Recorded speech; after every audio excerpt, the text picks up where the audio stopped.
અમદાવાદ મહાનગરપાલિકાની અંદર અટલજીના જન્મદિવસ નિમિત્તે 25 ડિસેમ્બરથી કાંકરિયા કાર્નિવલનો શુભારંભ થાય છે.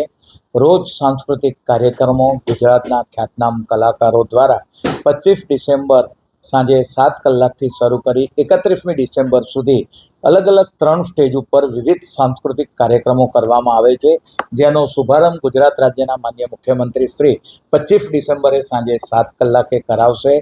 કાંકરિયા કાર્નિવલ અને ફ્લાવર શો જે આગામી સમયમાં શરૂ થનાર છે, જ્યાં પબ્લિક ગેધરિંગ થતું હોય છે, ત્યાં મહાનગરપાલિકા દ્વારા આ વાત કરીએ કે પબ્લિક ઇન્સ્યોરન્સ પણ લેવામાં આવતો હોય છે.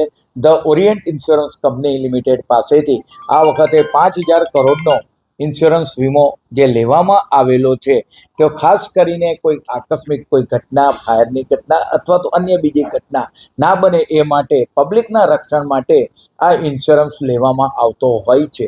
તેની અંદર જે ક્લોઝ રાખવામાં આવી છે, ચોક્કસ એ ક્લોઝને કંપની મહાનગરપાલિકા તેને દૂર કરવા માટે જે ઓરિયન્ટ ઇન્સ્યોરન્સ કંપની છે તેની સાથે ચર્ચા વિચારણા કરશે.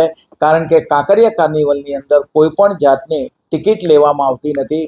તમામ માટે આ મનોરંજન કાર્યક્રમો રોજના 2 થી 3 લાખ 5 લાખ સુધી અલગ અલગ 3 સ્ટેજ ઉપર લોકો જ્યારે આવતા હોય અને એના જે વીમાનું પ્રીમિયમ મહાનગરપાલિકા દ્વારા 3,90,000 જેટલું જે ભરવામાં આવ્યું છે, એમાં કોઈ પણ જાતની શરત ન રહે એ માટે ચોક્કસ કંપની સાથે રજૂઆત કરવામાં આવશે.